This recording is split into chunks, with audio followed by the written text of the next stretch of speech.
Today we're going to be talking about transformations. Our objectives is that we will be able to solve problems involving symmetry and transformation, and we will be able to determine whether a figure has been translated, reflected, rotated, or dilated using coordinate methods. So, a transformation occurs when a figure changes or moves. The preimage is the original figure,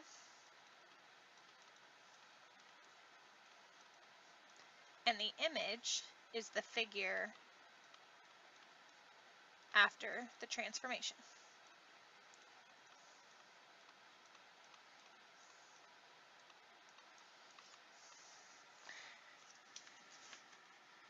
So the first of the four transformations we're going to talk about today is line reflection. It's basically when there's a line and the preimage flips over that line to create a new image. So reflect the quadrilateral over the line x equals 1. So line x equals 1 is right here, where all the x values are 1. So we're going to take each of these 4 points and flip it over the line. So this point right here, since it is 1 space away from the line, it's going to go 1 space on the other side.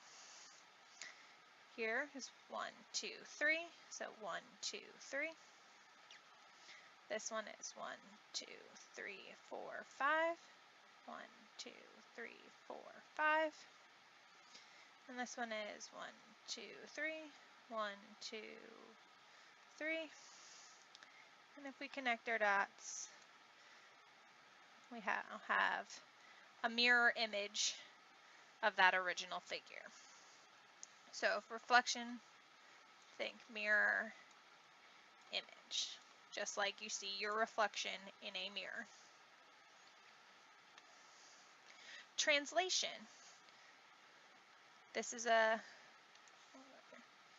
Translation means the figure is going to slide.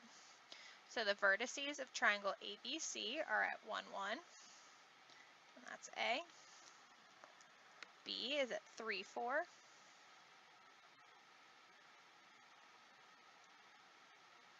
And C is at 5, 0.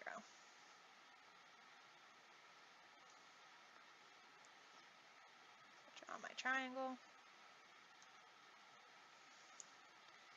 Graph the preimage, which we just did, and the image by translating left 3 units and up 2.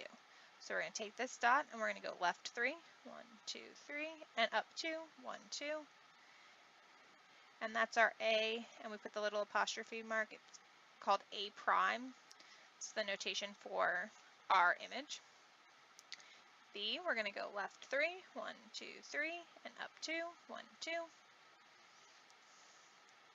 B prime, and for C, we're going to go left 1, 2, 3, and up 1, 2. There's C prime. I'm going to connect these in a different color to make it a little easier to see. And the pink triangle is now our image. Write the coordinates of A prime, B prime, and C prime. So A prime is at -2, 3. B prime is at 0, 1, 2, 3, 4, 5, 6. And C prime is at 2, 2. And if you notice, left 3 would be -3, -1 minus 3 is -2, 3 minus 3 is 0, 5 minus 3 is 2. That affected the x values.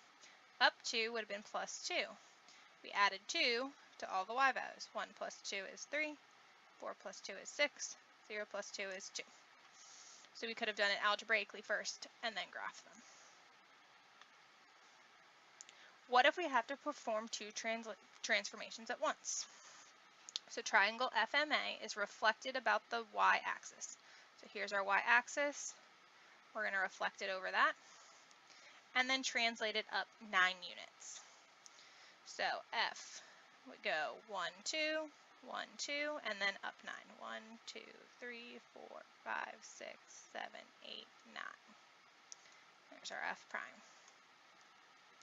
Now we could keep going, but the question just asks, what are the coordinates of point M after the transformation?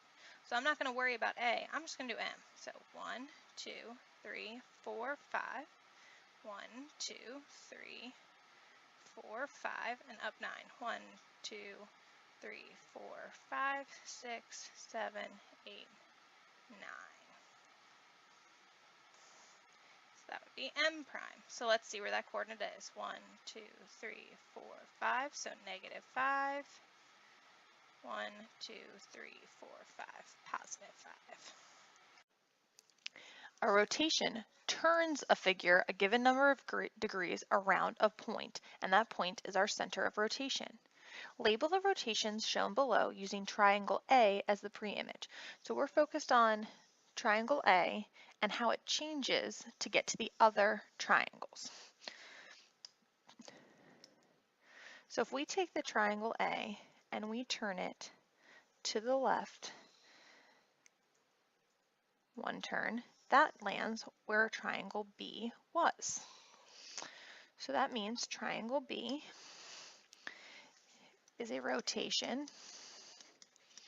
Since we went one quadrant, it's 90 degrees, and we went counterclockwise.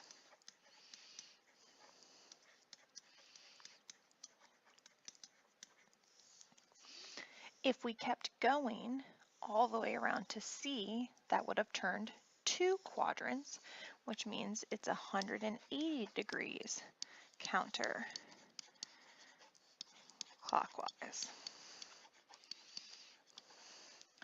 If we go a 3rd quadrant, that would land us at triangle D, which would be 270 degrees counterclockwise.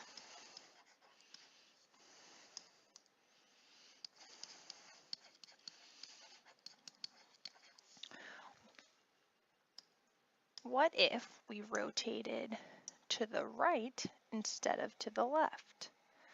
Well, if we do one quadrant to the left, we land where triangle D was. So rotating to the right or clockwise, 270 degrees counterclockwise is the same as 90 degrees clockwise.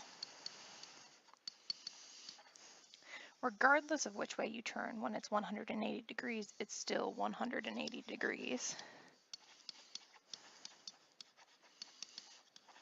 And if we're rotating to the left or to the right and keep going 3 quadrants, then rotating 90 degrees counterclockwise is the same as 270 degrees clockwise. So basically, each quadrant is 90 degrees. Final type of translation is a dilation. Or sorry, type of transformation is a dilation. This is a stretch or a shrink of the figure.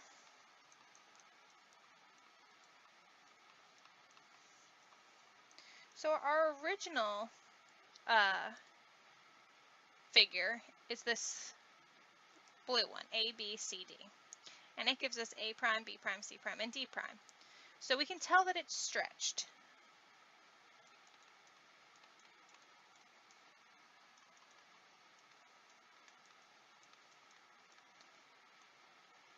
So we want to know what factor it was dilated by. How much did it increase in size? So let's look at some coordinates. A's original coordinate was -1, -1.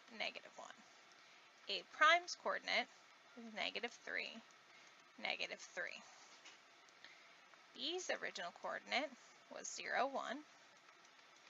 B prime's coordinate is now 0, 3. What do you notice are happening to these numbers? Let's look at C. That was at 2, 1, and C prime ends up at 1. There's 5, 6.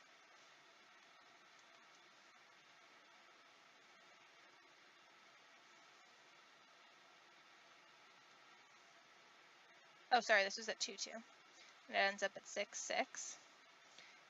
And D was at 3, 0, and it ends up at 5, 5, 6, 7, 8, 9, 9, 0. what do you notice about all these coordinates and how they might be changed into these coordinates? Hopefully you said that they were all multiplied by 3, and that means we have a dilation with a factor of 3. They were all multiplied by 3. If the figure were to get smaller, then we know that our factor would have to be a fraction so that it's a smaller size than the original. That's all for today. See you